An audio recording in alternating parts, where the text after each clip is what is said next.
Hello there, and then welcome to Hub Beyond Numbers. In this video, we are looking at the rules of probability. In the previous video, we looked at the basic terms in probability. Now that we've gotten the understanding, we'll be using the terms and then apply them to these rules.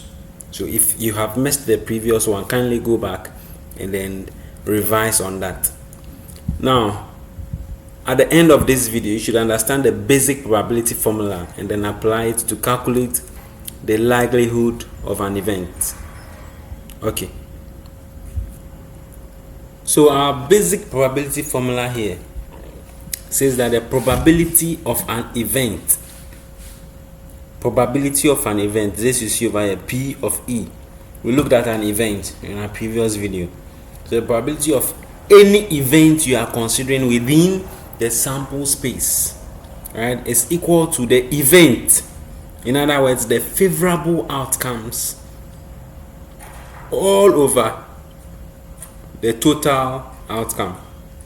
Or in other words, the probability of an event is equal to the number of elements you have in that event all over the number of elements you have in the sample space. I'm taking it again.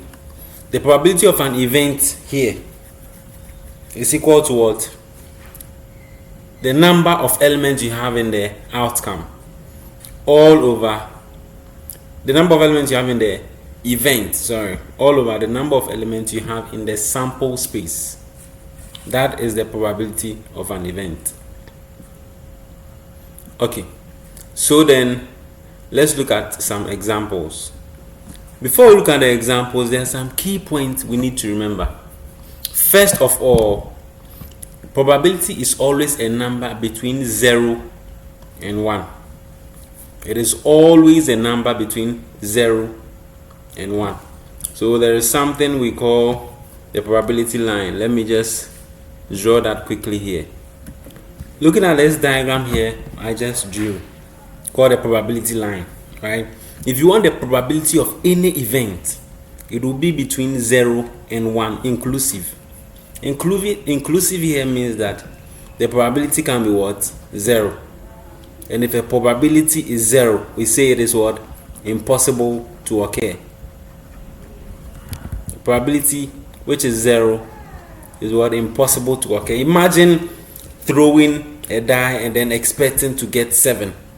That is literally impossible, right? So such events, we say they are impossible to occur. The second one is when the probability is 1, right? So we say when a probability is 1, it is what? Certain. It is certain to occur. Then we have those in between, right? We have those in between. So somewhere around this range, then the probability is less likely to occur, you see, and somewhere around these ranges it is more likely to occur, you see. So that is probability. We said earlier on also that probability can be expressed as percentages or fraction, right? So I believe this is clear and we can move on. So let's go to our first question under probability. It says, when a fair coin is tossed, the possible outcomes are what? Head and then tail. That makes us get a total outcome of 2. Hence our question is, what is the probability of getting a head?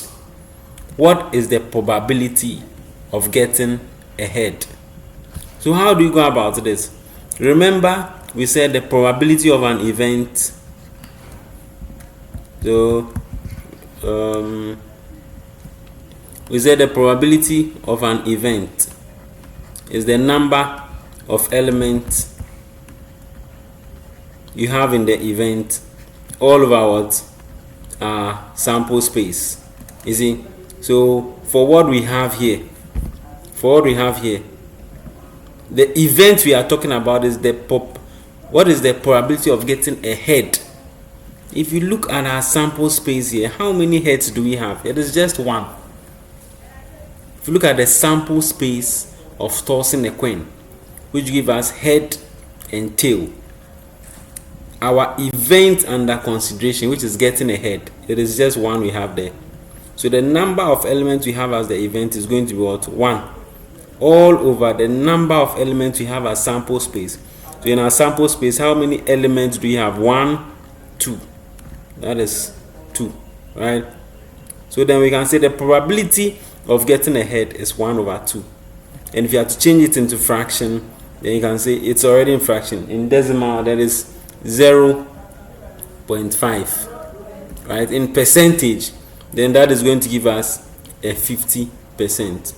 So we can say it is 50% likely we are going to get ahead, or 0.5 likely we can get ahead, or half we are going to get ahead, right? So understanding or being able to recall the formula is very important. What we have over here, probability of an event is equal to the number of elements over what? The number of sample space. Let's look at another question. This one here says, as you can see, this is a die, and a die has 6 faces. On the faces we have 1 through to 6. So the question says, when a 6-sided die is rolled, the possible outcomes are 1, 2, 3, 4, 5, and then 6. That means our total number of outcomes are what? 6. What is the probability of rolling a 4? What then is the probability of rolling a 4? So once again, we know our probability formula. Probability of an event is given by the number of what? Elements you have as the event, then the total number of sample space. How many elements do we have here as the event? The event under consideration is what? Rolling a 4.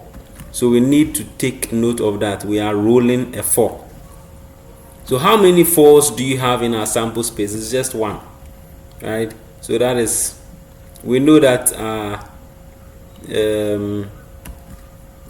sample space is what? That is what was given us here as the total outcome. So it's 6, and then the number of events we have is what? 1. The event being rolling a 4. So doing our substitution, we have number of events, which gives us what? A 1 out of the total number of events, which is what? A 6, right? So 1 over 6 becomes the probability of rolling a 4. That is the number of events which is rolling a 4 over the number of elements we have as our sample space. Okay, then we look at this question as well. Now for some of us who do not even know how to play Spar or the cards, this is how the cards look like, right? I think we have the diamond, we have the spade, we have the club, and then the hat. And for each there is 1 to, I think, 13. 1, 2, 3, 4, 5, 6, 7, 8, 9, 10, 11, 12, 13. And the total number of all these cards is 52. So if you take a standard deck, there are 52 cards, 13 hats, 13 spade, 13 clubs, and then 13 diamonds, right? The question says a standard deck has 52 cards.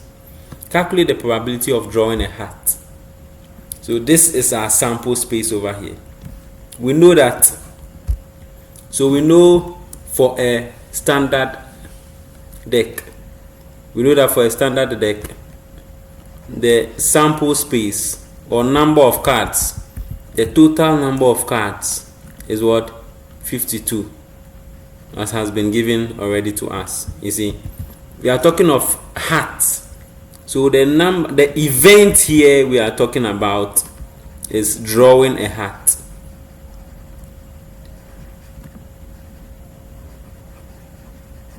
And we can come back here and then count the number of hats. These are the hats. So counting them, we have 1, 2, 3, 4, 5, 6, 7, 8, 9, 10, 11, 12, and 13. there are 13 hats. All right, so we are saying drawing a hat is our event, right? And we know number of that event is what? 13. Hence we do our substitution again. We know the probability of an event is what? The number of the events all over the number of sample space. So our number of events here is what? 1, that is 13, all over 52. Then we now simplify, and in simplifying, that is going to give us a 1 over 4. 13 divides itself once, you see, and into 32 how many times? 4. That is what is giving us the 1 over 4 over here. So the probability of drawing a hat, that is from our question, probability of drawing a hat then becomes 1 over 4. Let's look at our last question here, and then we can end this. Now it says a bag contains 5 red balls and then 3 blue balls. What is the probability of randomly selecting a red ball? A bag contains 5 red balls and 3 blue balls. What's the probability of selecting what? A red ball. So we start by writing out what we have as our sample space, right? So the sample space here